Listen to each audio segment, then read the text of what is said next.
नमः शिवाय। जय माता रानी। दोस्तों, आप देख रहे हैं आपका अपना YouTube चैनल व्रत त्योहार टोटके। मैं हूं आपके साथ रिमझिम शर्मा। दोस्तों, आज इस वीडियो में आपके साथ मैं पितृपक्ष से जुड़ी हुई एक बहुत ही महत्वपूर्ण जानकारी शेयर करने जा रही हूं। देखिए, पितृपक्ष शुरू होने वाला है। 10 सितंबर से पितृपक्ष की शुरुआत होगी, जो 25 सितंबर के दिन को समाप्त होगी, सर्वपितृ अमावस्या के दिन।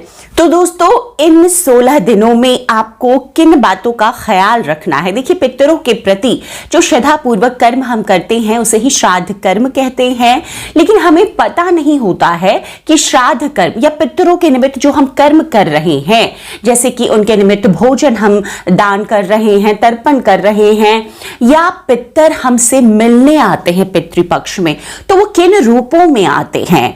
पितृपक्ष के दिनों में ऐसा माना जाता है कि पितर लोक से पृथ्वी लोक पर आते हैं अपने सगे संबंधियों से मुलाकात करने, उन्हें अपना आशीर्वाद प्रदान करने। तो ये वो मौका होता है जब हम अपने पितरों को खुश कर सकते हैं। लेकिन अगर हमें जानकारी नहीं होगी, जो आज ये वीडियो मैं आपके साथ शेयर कर रही हूं, ये पितरों को खुश करने के लिए बेहद जरूरी है, क्योंकि पितृपक्ष के दिनों में कभी भी इन लोगों को आपको खाली हाथ अपने घर से नहीं लौटाना है।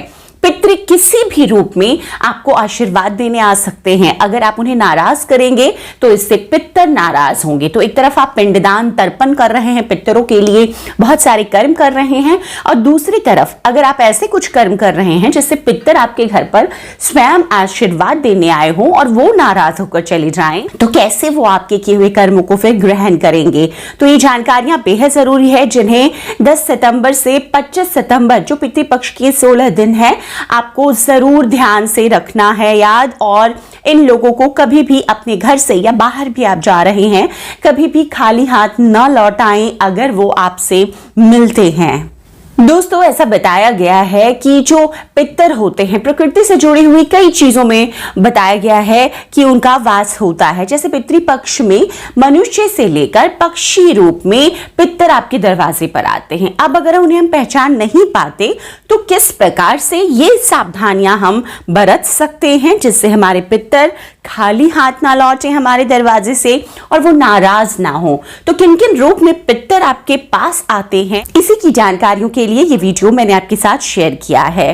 देखिए, पितृपक्ष में जो पितर हैं, ऐसी मान्यता है कि कौवे पक्षी के रूप में आपके पास आते हैं, और जो 5 बलि निकलती है दोस्तों, पंच बलि, उसमें काक बलि का एक स्थान होता है। तो पितृपक्ष में घर आए कौवों को कभी आपको भगाना नहीं चाहिए। आप अगर श्राद्ध तर्पण नहीं भी कर पा रहे हैं तो घर अगर आपके कौवे पितृपक्ष में आते हैं, उनको भोजन आपको जरूर देना चाहिए। अपने घर की छत पर आप ऐसे भोजन दक्षिण दिशा की ओर हैं जहां पर कौवे आते हैं और उस भोजन को ग्रहण करते हैं। ऐसा करने से पितर प्रसन्न होते हैं। अगर आप ऐसा नहीं करते, कौवों को भोजन नहीं देते हैं पितृपक्ष के दिनों में, तो पितरों की नाराजगी आपको झेलनी पड़ती है।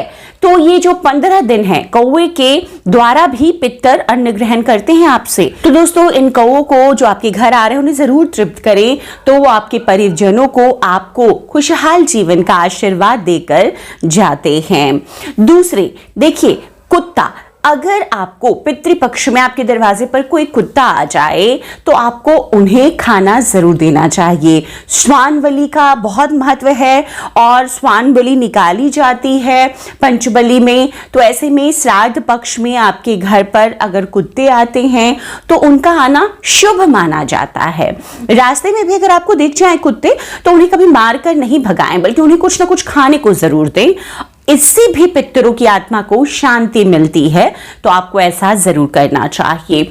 तीसरा, गाय। देखिए, गाय को वैसे भी हमारे धर्म में बहुत ऊंचा स्थान दिया गया है, और पंचबली में जो देवताओं को हम भोग लगाते हैं, देखिए, देवता तो नहीं ग्रहण करने आते, लेकिन हम वो भोग गाय को भी दे देते हैं। तो ऐसे में अगर गाय आपको आपके द्वार पर है तो उनको भोजन कराएं पितृपक्ष में।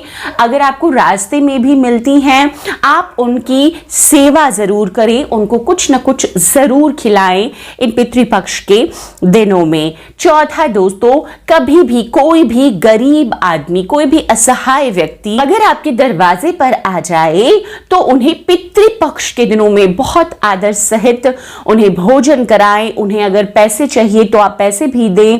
आप उन्हें जरूर प्रसन्न करें। गरीब और असहाय व्यक्ति के तृप्त होने से अगर वो आपके दरवाजे पर आते हैं, माना जाता है पितर उनके रूप में आपके दरवाजे पर आते हैं, तो कभी भी उन्हें भी खाली हाथ नहीं लौटाना चाहिए। उनका कभी भी अनादर पितृपक्ष में नहीं करना चाहिए और आप उन्हें जरूर तृप्त करें भोजन से। कुछ भी आप दान दक्षिणा उन्हें जरूर दें जिससे वो तृप्त होकर आपके द्वार से जाए। तो दोस्तों, ये जो ऐसे 4 लोग हैं, इन पितृपक्ष के दिनों में अगर आपके दरवाजे पर आते हैं तो आपको उन्हें संतुष्ट करना चाहिए और आपको प्रसन्न होना चाहिए कि पितर आए हैं। उसी तरीके से सम्मान करें, आदर पूर्वक उन्हें भोजन कराएं, उनके निमित्त भोजन निकाल कर जरूर दें। इससे पितर प्रसन्न होते हैं और पितरों का आशीर्वाद अगर आपको प्राप्त होता है तो जीवन में किसी भी प्रकार की कोई भी बाधा है, दोष है, वो खत्म हो जाता है।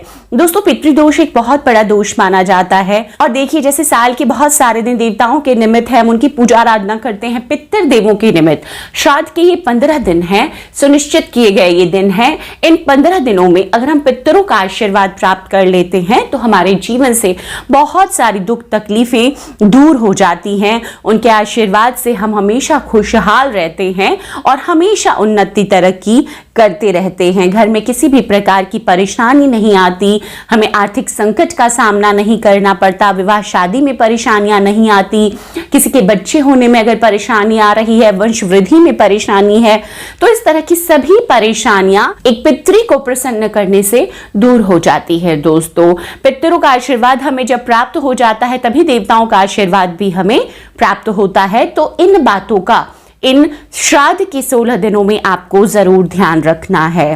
देखिए, पितृपक्ष पे बहुत सारी वीडियोस मैं लगातार आपके साथ शेयर कर रही हूँ, उन वीडियोस को भी आप जरूर देखें। उम्मीद करती हूँ जो ये सभी जानकारियां मैंने आपके साथ शेयर की है आपके लिए उपयोगी साबित होगी। वीडियो पसंद आए तो लाइक कीजिएगा, आगे अपने दोस्त परिवार मित्रजनों तक जरूर शेयर कीजिए। चैनल पर अगर नए आए हैं दोस्तों तो इसी तरह की जानकारियों के लिए चैनल को सब्सक्राइब करना ना भूलें। वीडियो देखने के लिए बहुत बहुत शुक्रिया। जय माता रानी, हर हर महादेव।